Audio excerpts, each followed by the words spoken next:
We have new reporting that Robert F. Kennedy Jr.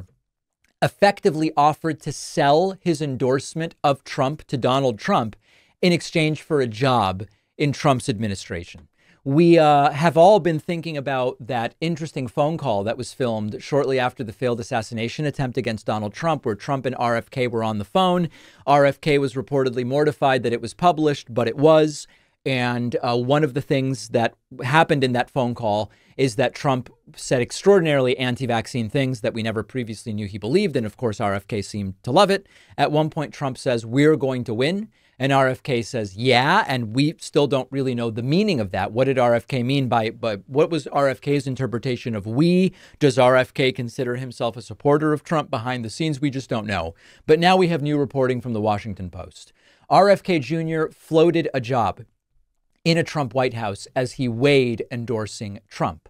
The independent candidate suggested being given a senior job overseeing a portfolio of health and medical issues, an idea that the Trump campaign rejected. Now, we will link to this article, but what it explains in short is that RFK, in not particularly subtle terms, said, "I would consider endorsing Trump and effectively ending his presidential bid in exchange for the promise of a job overseeing medical and health issues as part of a forthcoming Trump administration." And again, reportedly, according to the Washington Post article, the Trump team saw it as too overtly being a quid pro quo where they didn't go for it. It didn't seem like there was any moral or ethical dilemma. I think they would have gladly accepted the endorsement from RFK, and with increased questions as to whether RFK's presence helps or hurts Donald Trump, getting him out of the way with an endorsement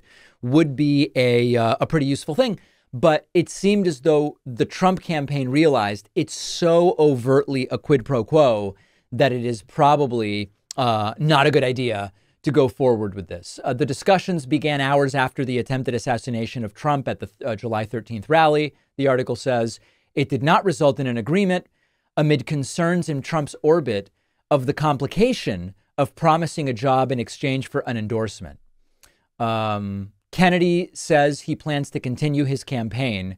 "We are in it to win it," unless Trump offers him a job, in which case he would end it and endorse Donald Trump. A person familiar with the conversation said someone who knows both of them contacted Kennedy just hours after the assassination attempt of Trump. And after Kennedy had cable news appearances to talk about the attack, Kennedy said he was open to speaking with Trump. Kennedy then was on a group text with Tucker Carlson and a phone number known to be used by Trump. That led to the phone call between Trump and Kennedy, a piece of which leaked. They agreed to meet in person at the RNC. Trump has reportedly been intrigued by Kennedy, even as he publicly criticized him. So listen, this is all... I know that there are people who see RFK as the epitome of principle and all of it, but it seems increasingly clear that this is all kind of a play for attention and maybe some power. And listen, lots of people would want that.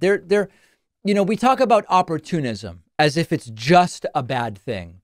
Opportunism and ambition and, who am I to say it's good or it's bad? I think it's important to see it through the prism of if someone is motivated by personal ambition and the desire to be adjacent to power, then it's reasonable to question whether they would have the best interests of the average American in mind. I think that's a fair thing. Now, to that end, I believe RFK believes everything he says. I think he believes everything he says about, for example, vaccines. I don't have any reason to doubt that. But increasingly, we have this kind of growing picture of, listen, I'll run because I think that's how to get attention right now. But maybe a better way would be to endorse Trump and to get myself some kind of cushy gig. Now, as far as polling goes, we have some early polling now accounting for Kamala Harris replacing Joe Biden. And in some of that polling, RFK Jr. is polling around 9%. That's a SoCal research poll, RFK 9. We have a Quinnipiac University poll where it is RFK 6.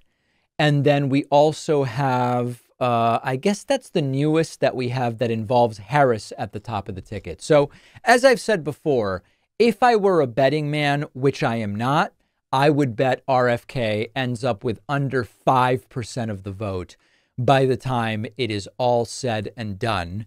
But I'd be curious what his supporters would say about the reported willingness to essentially sell a nomination of Trump for a job in the administration. Let me know what you think. We've got a great bonus show for you today. We will talk about the hearing involving the head of the Secret Service yesterday. Really wild and intense stuff.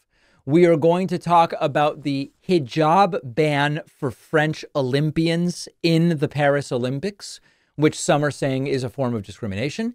And we will talk about the continued fallout from Delta canceling additional hundreds of flights, chaotic and insane anecdotes that have sprung forward. All of those stories and more on today's bonus show. Sign up at joinpacman.com. Get instant access. I'll see you then.